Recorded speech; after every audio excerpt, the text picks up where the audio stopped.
Hi, hello, வணக்கம், good morning. எல்லோரும் எப்படி இருக்கிறீங்க? இன்றைக்கி என்ன பார்க்க போகிறீங்கன்னா, ஒரு சின்ன வீடியோ தான் பார்க்க போகிறீங்க.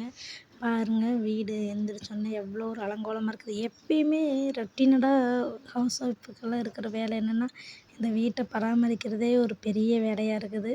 பாருங்கள், காலையில் எந்திரிச்சோன்னே அம்மா சமையலெல்லாம் பண்ணிட்டு போயிட்டாங்க. எல்லாருமே வேலைக்கு போனதுக்கப்புறம் வீடு இப்படி தான் இருக்கும்.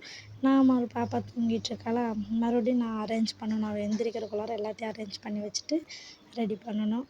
பாருங்கள், இப்போ அரேஞ்ச் பண்ணோன்னே வீடு எப்படி இருக்குன்னு. இதே ரொட்டீன் வேலை தான் வீட்டில் இருக்கிற பெண்கள் எல்லாத்துடைய நிலைமைகளும் இதுதான். எல்லாமே எடுத்து அங்கங்கே வச்சுட்டு எல்லாருக்கும் தொடச்சி விட்டுட்டு, பாத்திரமெல்லாம் விளக்கிட்டு அடுப்பில் தொடச்சி விட்டுட்டு சாப்பிட ஆரம்பிச்சிட்டேன். எல்லா வேலையும் முடிச்சதுக்கப்புறம் சாப்பிட்டேன். இன்றைக்கி சாப்பாடு வந்து தக்காளி சாப்பாடும், அதுக்கப்புறம் பீர்க்கங்காய் பொரியலும்.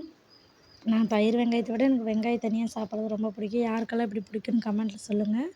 அதுக்கப்புறம் சாப்பிட்டு பெரிய வேலை பாப்பாவை வந்து பால்வாடி கிளப்பணும். பாப்பாவை பால்வாடி கூட்டிகிட்டு போயிட்டு வந்தால் தான் கொஞ்சம் நேரம் மத்தியானம் தூங்குவாள். அவளை கூட்டிகிட்டு போய் கொஞ்சம் நேரம் பால்வாடியில் விளையாட விட்டுட்டு, அங்கே போயிட்டாவே சாய்சரி குஷி தான் எப்படி கிளம்பி விளையாண்டுட்ருக்கா பாருங்கள்.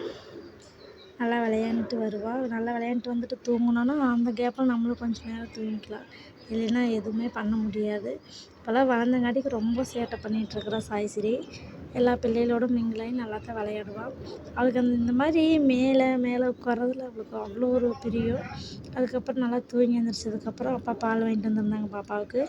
அதை காய வச்சுட்டு பாப்பாவுக்கு தனியாக பால் எடுத்து வச்சுட்டு, நானும் கொஞ்சம் ஒரு டம்ளர் டீ போட்டு குடித்தா தான் எனக்கு கொஞ்சம் ரெஃப்ரெஷ்மெண்ட்டாக இருக்கும். ஏன்னா நான் தான் சொல்லியிருக்கேன், எனக்கு டீனா ரொம்ப பிடிக்குன்னு.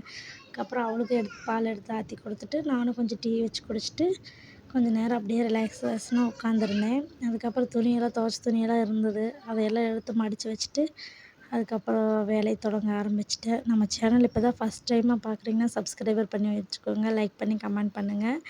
அதுக்கப்புறம் எல்லா வேலையுமே முடிச்சதுக்கப்புறம் நைட் டின்னர் செய்யலான்ட்டு இன்றைக்கி சிக்கன் ரைஸ் தான் பண்ணியிருந்தேன். அன்றைக்கி ஷார்ட்ஸில் வெறும் ரைஸ் மட்டும் காமிச்சிருந்தேன். அதை நான் தான் பண்ணுனது. ஆனால் அன்றைக்கி விடவே இன்றைக்கி கொஞ்சம் டேஸ்ட் கம்மியாக தான் வந்தது. என்னன்னு தெரியல.